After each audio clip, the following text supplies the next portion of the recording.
Florence, Italy, a city renowned for its rich history, stunning architecture, and vibrant culture. But have you ever wondered about the stories behind its streets and landmarks, and how they share their roots with India? Join us as we unravel the fascinating tale of Florence, from its humble beginnings to its status as a beacon of Renaissance art and culture, to its modern stature as one of the most popular tourist destinations.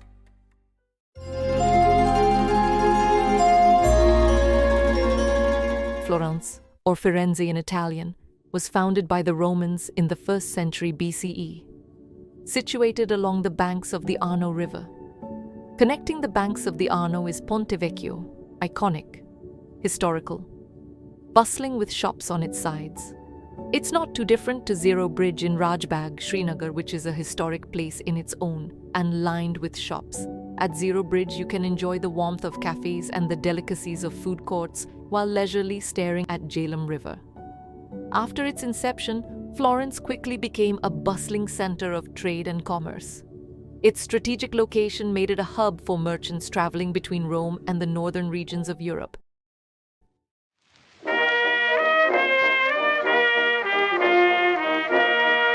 It is said that World War II, when Hitler ordered the destruction of many of Europe's historic landmarks, he decided to spare Ponte Vecchio.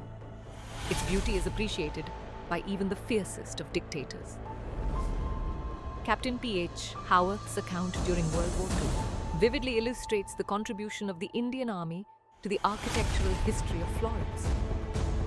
In August 1944, Florence faced devastation as German forces destroyed 5 out of 6 bridges and historic buildings along the Arno River.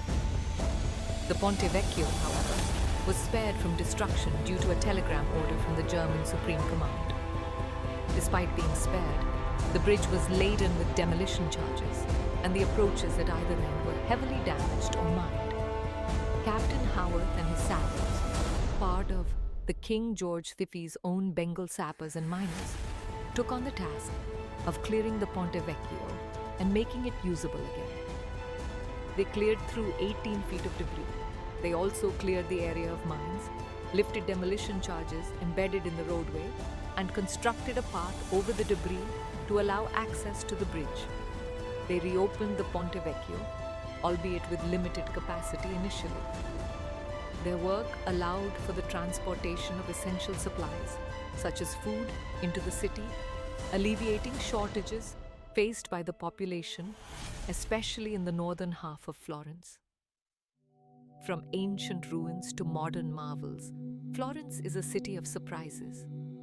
Beneath its streets lie hidden secrets waiting to be uncovered.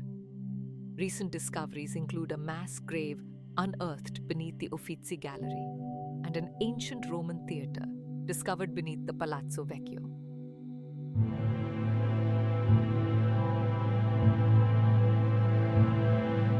The city's growth was bolstered by its flourishing textile industry, particularly in wool production. The wealth generated from trade and industry fueled the development of Florence into a powerful city-state during the medieval period.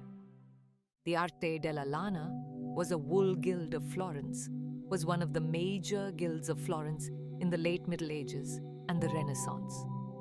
Florentine textiles were especially appreciated by the wealthy. Wool production was one of the richest of the 7 major guilds, and in the 13th century there were over 200 shops and employed over 30,000 workers, a great number for those times. This is in direct correlation with the Indian textile boom during the Middle Ages, where it was the biggest industry in India, perhaps more diverse, from cotton to wool to silk, which gave rise to other industries like embroidery, threadwork, and dyeing. The silk industry saw a special boom in India during this era.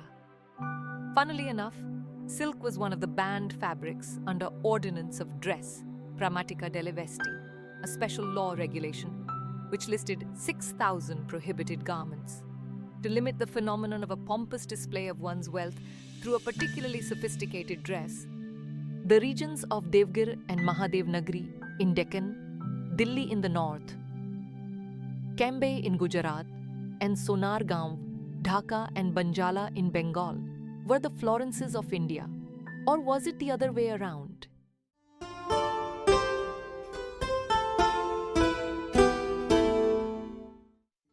The guilds of Florence were influential secular organizations that governed various arts and trades in the city.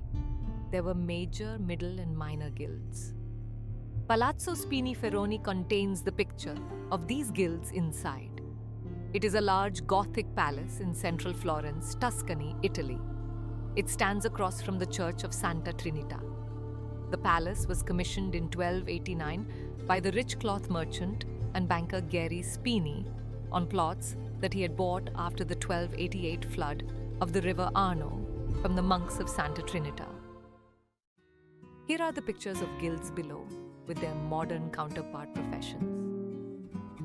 Arti Maggiori, major guilds. These were the 7 most prominent guilds in Florence.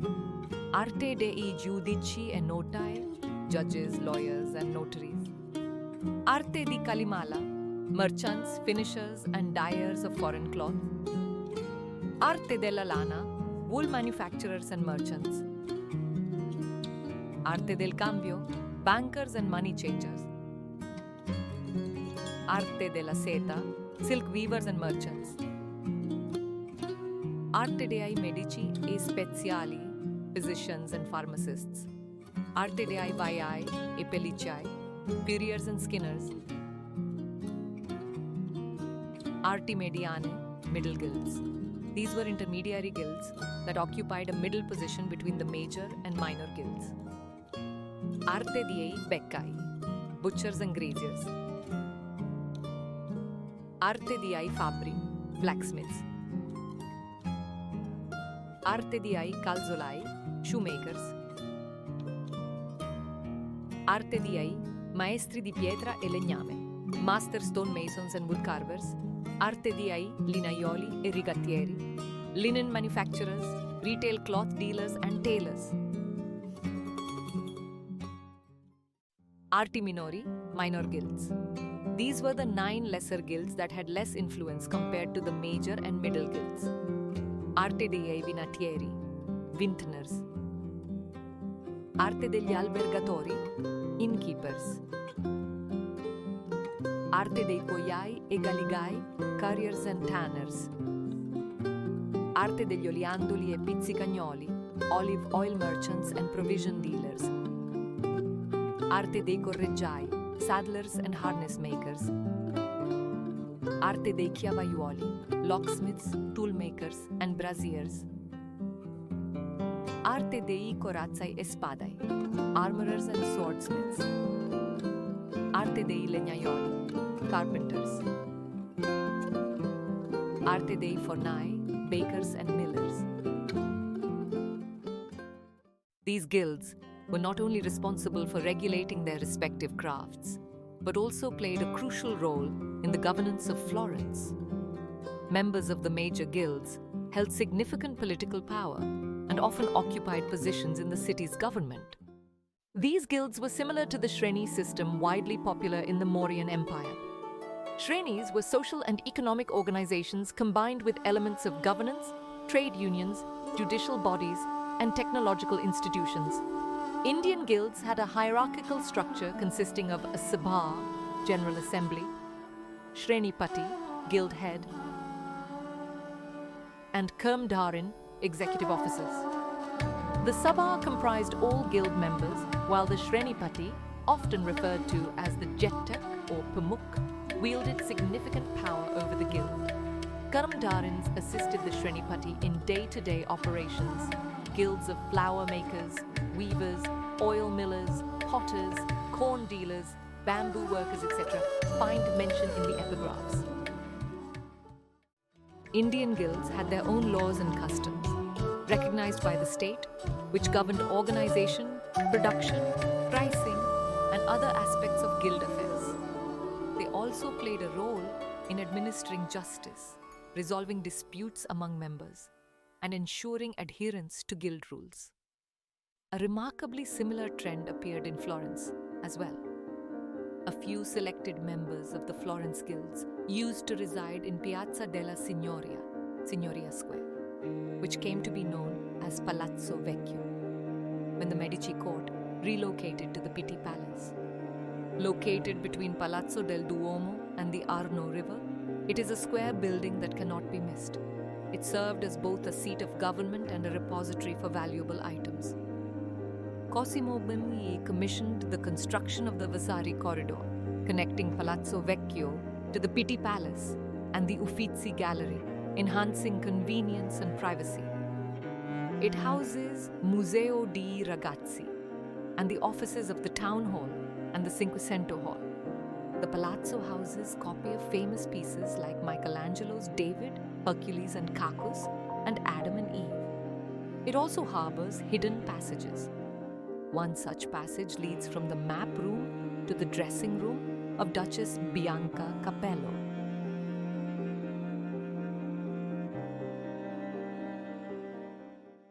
By the 13th century, Florence had established itself as a prominent city-state, governed by powerful merchant families like the Medici and the Strozzi.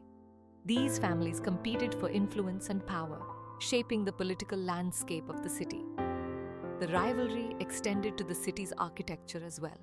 Both the Medici and the Strozzi family had political and financial influence, and consequently had palaces to their names. Palazzo Medici Riccardi was built between 1444 and 1484 for Cosimo de' Medici, the head of the Medici banking family. The palace was the main residence of the Medici family until 1540, when Cosimo I moved to the Palazzo Vecchio. After being owned by the Riccardi family, it was sold to the Tuscan state in 1814. Designed by Michelozzo di Bartolomeo, the front features rusticated stone walls, emphasizing a Renaissance spirit of rationality, order, and classicism. The palace is renowned for its tripartite elevation, with horizontal string courses dividing the building into stories of decreasing height. It includes Michelangelo's kneeling windows and a grand staircase. The palace houses significant artworks, including the famous Magi Chapel by Benozzo Gozzoli, depicting members of the Medici family and their allies. It also includes pieces by Filippo Lippi and sculptures by Donatello, such as the statues of David and Judith and Holofernes. A dinner between heads of state Benito Mussolini and Adolf Hitler was held in the palace in 1938.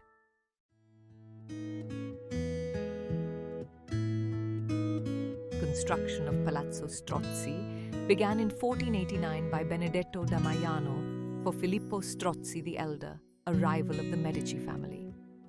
The palace was designed to assert the Strozzi family's prominence and political status in Florence. Giuliano da Sangallo provided a wood model of the design. Simone del Pollaiolo, Il Cronaca, oversaw its construction until 1504. It was unceremoniously confiscated by Duke Cosimo I de' Medici the same year, only returned to the Strozzi family 30 years later.